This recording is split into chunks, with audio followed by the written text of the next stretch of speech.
Fala comigo, tudo bem? Eu sou o Felipe Gibran e esse é o RP TV.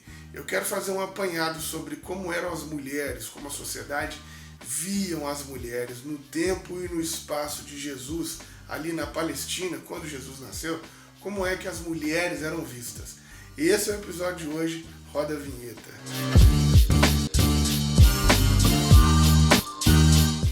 Obviamente, na Palestina, no Oriente Médio, todas aquelas sociedades ao redor eram extremamente patriarcais. E onde Jesus nasce, não é diferente. A sociedade judaica era muito patriarcal e as mulheres estavam sujeitas às leis judaicas de pureza, de impureza. Era uma coisa realmente difícil. Tem uma teóloga feminista alemã, Louise Schottroff, que ela diz, que as mulheres, inclusive, eram propriedades, e as propriedades eram dadas à medida da sexualidade das mulheres. Então o pai era o proprietário da virgem e o marido o proprietário da mulher depois de casada, Para você ver aí, é o tamanho dessa dimensão do patriarcado. Como a propriedade, inclusive, era dada com relação à sexualidade, tinha uma pressão muito grande nas mulheres ali na Palestina, para elas casarem o quão biologicamente elas já estivessem prontas para, inclusive, dar filhos, e filhos homens. Inclusive, nas escrituras, a gente percebe uma tensão muito grande das mulheres que não podem dar filhos, das estéreis, das mulheres que só dão filhas mulheres. Inclusive, tinha um rabino do tempo de Jesus que falava sobre isso. Há uma cultura ali na Palestina que abençoa quem dá filhos homens. Então tem essa cultura que vai dizer assim, abençoado são vocês que têm vários filhos homens. E tem uma cultura que entende que quem só tivesse filha mulher também era amaldiçoado. Como vai dizer nesse ditado popular da época, ai daqueles que só têm filhas mulheres. E a coisa, gente, o patriarcado nesse sentido é muito cruel, porque quando o marido então casa e a mulher passa a ser propriedade do marido e não mais do pai, o marido é dono da mulher, das fazendas, das terras, dos animais, dos escravos. E por incrível que pareça, em alguns aspectos, às vezes, as mulheres tinham privilégios menores do que os escravos. Olha que curioso. Por exemplo, para lavar a mão, os rostos e os pés, os homens não podiam exigir isso de escravos judeus, mas, por exemplo, ele podia exigir da sua mulher. Tinha relação, às vezes, que a mulher tinha funções de trabalho piores do que os próprios escravizados. E na Palestina, nesse momento, o homem era, de fato, o patrono, o dono dos filhos, principalmente das filhas mulheres, e da mulher e de todas essas propriedades. A mulher tinha quase nenhuma participação na vida pública. Eram raríssimas exceções da participação na vida pública, e como a vida pública nesse momento era muito religiosa, a gente percebe isso a partir, por exemplo, das formações de culto. Só podia começar uma celebração, um culto, se tivessem 10 homens. As mulheres, elas nem eram contadas. Então ali no tempo poderia ter 100 mil mulheres, não importa. Se não tivessem 10 homens, o culto nem começava.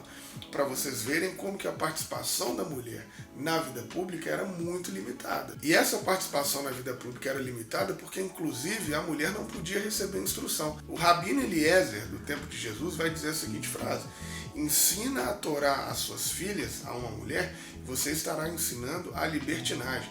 É melhor queimar a santa lei do que entregar a uma mulher. Os doutores da lei, os rabinos, eles não tinham discípulos, eles não ensinavam as mulheres. Então, o papel da mulher na vida pública era quase mesmo de total exclusão. Já na sociedade greco-romana, não era diferente. A mulher era tida quase como que exclusivamente como um saco de produzir filhos. Não tinha o abraço da legislação mesmo romana, não tinha a aparência ali das mulheres, raríssimas exceções. Então, o patriarcado, tanto na sociedade judaica quanto na sociedade greco-romana, era muito forte. E as mulheres, elas tinham pouquíssima expressão se não fossem dar filhos e filhos homens. E era inclusive muito comum que as mulheres se sujeitassem a dividir seus maridos com outras mulheres, escravas, concubinas. Quer dizer, era até essa afeição era natural com que as mulheres dividissem isso.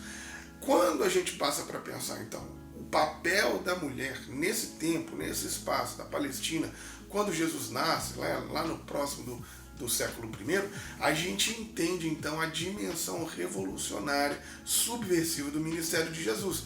Porque às vezes a gente lendo as Escrituras, a gente não tem dimensão do tamanho do projeto de Jesus para as mulheres, porque às vezes nós lemos as coisas que Jesus fazia e para nós parece até comum. Ora, Jesus conversando com uma mulher, Jesus ensinando uma mulher assentada aos pés de Jesus, né? Naquele caso de Marta e Maria, para aprender com Jesus.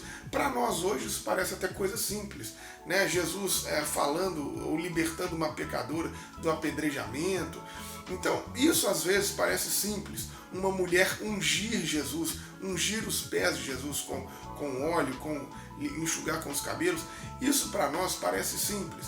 Mas quando você tem dimensão do papel da mulher e da força do patriarcado na Palestina, no momento em que Jesus nasce, você percebe quanto Jesus lutou contra o patriarcado, o quanto o ministério de Jesus é subversivo, o quanto o ministério de Jesus propõe uma justiça de gênero, o quanto Jesus inclusive escuta uma mulher estrangeira dizendo a ele que também os cachorrinhos se alimentam, né, das migalhas das mesas, e Jesus passa a pensar o seu ministério então de maneira holística, de maneira ampla para todo mundo, não só mais ali para o povo de Israel. Então, quando a gente vai tendo ideia dos encontros de Jesus com as mulheres nos textos dos evangelhos, nós vamos percebendo que a boa notícia que Jesus tem para as mulheres é que o fim do patriarcado chegou. O patriarcado não mais organiza a vida humana, mas agora a gente precisa propor uma justiça de gênero. Acompanha comigo nos próximos vídeos, nós vamos falar sobre as mulheres nas Escrituras e vamos falar de várias mulheres importantes na redação do texto bíblico. Aquele abraço simples, mas revolucionário. Falou, valeu!